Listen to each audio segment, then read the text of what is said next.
Before the refrigerator, milk could kill you. Meat lasted a day. Butter had to be salted beyond any recognition of what we think of butter today. And in the summer, heat turned food into a race against time. For most of human history, keeping food cold wasn't convenient. It was simply survival. And the invention of the refrigeration didn't just change kitchens.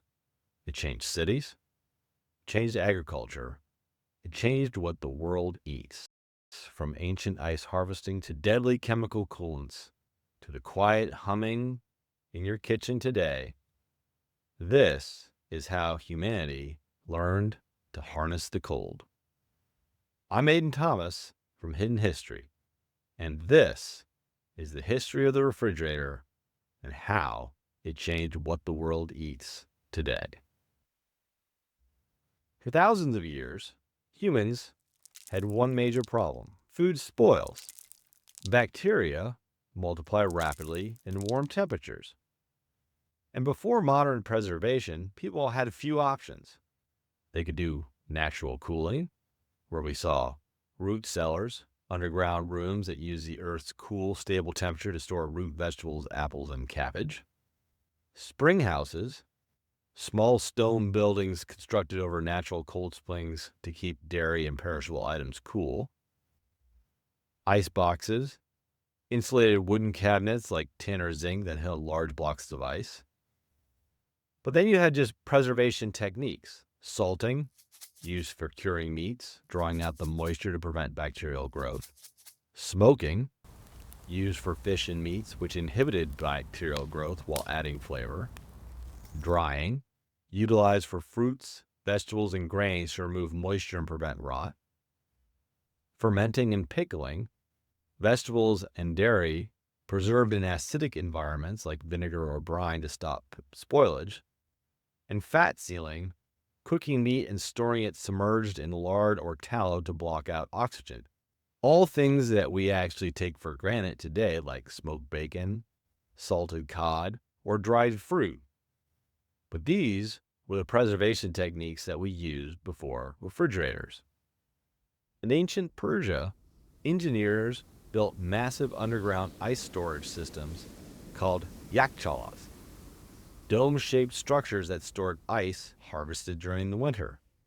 In Rome, wealthy citizens packed snow in insulated pits. In colonial America, ice was cut from frozen lakes and stored in ice houses packed with sawdust. But ice, as we all know, has limits. It melts. It requires labor. And it isn't available everywhere on the planet. Then, in the 1800s, one industry changed everything: the ice trade. In early 19th century Boston, an entrepreneur named Frederick Tudor had a wild idea: ship ice from New England to the Caribbean. People laughed at him. But Tudor saw something people didn't.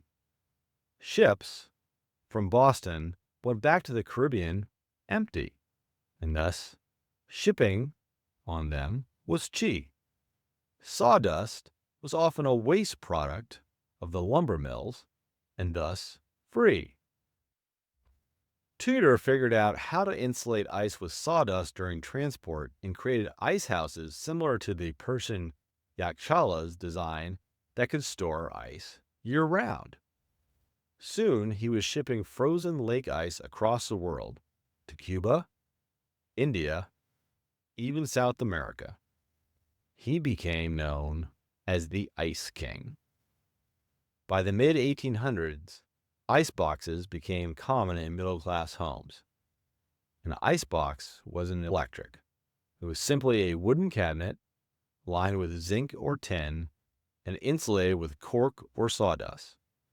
A block of ice sat inside, slowly cooling the compartment below. But there was still a problem. You were dependent on ice deliveries. And in hot weather, even insulated ice didn't last that long. The real breakthrough wouldn't come from frozen lakes. It would come from chemistry. The principle behind refrigeration is surprisingly simple. When a liquid evaporates, it absorbs heat. In the 1700s, scientists began experimenting with artificial cooling. In 1834, an American inventor, Jacob Perkins, built the first vapor compression refrigeration system. It used ether, and it worked. But it was very dangerous. Ether has a fortunate byproduct. It has a tendency to explode, making it very hard to keep indoors. Throughout the late 1800s and early 1900s, refrigeration systems used toxic gases like ammonia, sulfur dioxide, methyl chloride. If they leaked, they could asphyxiate and kill residents. Several fatal accidents occurred due to refrigerant leaks in homes, so companies searched for something safer. And in 1928, a major breakthrough arrived: the invention of Freon. Freon was non-toxic, non-flammable, and very stable. The introduction of Freon in the 1920s expanded the refrigerator market during the 1930s and provided a safe, low-toxicity alternative used in the previous refrigerants. And because of this, it made refrigerators safe for household use. By the 1930s and 40s, electric refrigerators began replacing ice boxes. Separate freezers became common during the 1940s. The term for the unit, popular at the time, was deep freeze. In the late 1920s, fresh vegetables were successfully processed through freezing by the Postum Company, which is the forerunner of today's General Foods, which had acquired the technology when it bought the rights to Clarence Birdseye successful fresh freezing methods. You may know this name Birdseye from frozen vegetables you see today in the grocery store. After World War II, refrigerator ownership exploded as it was adapted into the modern household. By the 1950s, more than 80% of American households had one. During this time, we saw technical advances like automatic defrosting and automatic ice making. And this changed more than convenience. It changed the entire global food system. Not only could refrigeration be used in the modern home, it could be used in warehouses, rail cars, and grocery stores. Suddenly, meat could travel across states. Milk could last longer. Frozen foods became viable. Supermarkets replaced daily markets. Entire supply chains were redesigned around cold storage. The refrigerator didn't just preserve food, it reshaped agriculture, transportation, and shopping itself. But there was a hidden cost. Freon, it seemed, was perfect until scientists discovered it was destroying the ozone layer. 1970s and 80s, researchers found that chlorofluorocarbons, CFCs, were breaking down ozone high in the Earth's atmosphere. This ozone layer protects us from harmful ultraviolet radiation. The result? The Montreal Protocol of 1987, a global agreement to phase out CFCs. It became one of the most successful environmental treaties in history. The story of refrigeration reminds us, every innovation solves a problem, and sometimes creates another, but the cycle of innovation continues. So how did the refrigerator change modern daily life? Well, before refrigerators, people shopped daily. Meals were seasonal. Leftovers were risky. After refrigerators, weekly grocery shopping became the norm. Frozen dinners became possible.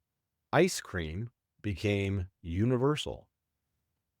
Even something as simple as cold water on demand was once a luxury. With the adoption of the refrigerator, We've seen improvement in nutrition and diet. The ability to keep fresh meats, vegetables, and dairy for extended periods significantly improved diets and increased the consumption of perishable foods. Convenience and lifestyle. Leftovers could be saved, reducing the need for constant food preparation and reduce reliance on traditional, time-intensive preservation like pickling and smoking. Culinary freedom. Home cooks could store a wide variety of ingredients, encouraging experimentation with recipes from different regions and cultures. The fusion of different ethnic foods is suddenly possible. The refrigerator quietly expanded our diets beyond geography and season. Suddenly, strawberries could appear in the wintertime. Seafood from the coast could suddenly be served in places like Kansas. Global cuisine was now available in your suburban kitchen. It transformed taste itself. Refrigeration established the cold chain system, allowing food to be transported long distance, which spurred industrial farming and lowered prices for goods like meat. The refrigerator moved from a luxury mechanical item in the early 20th century to a central design piece in the modern kitchen, with features like ice makers and later energy-efficient smart technology.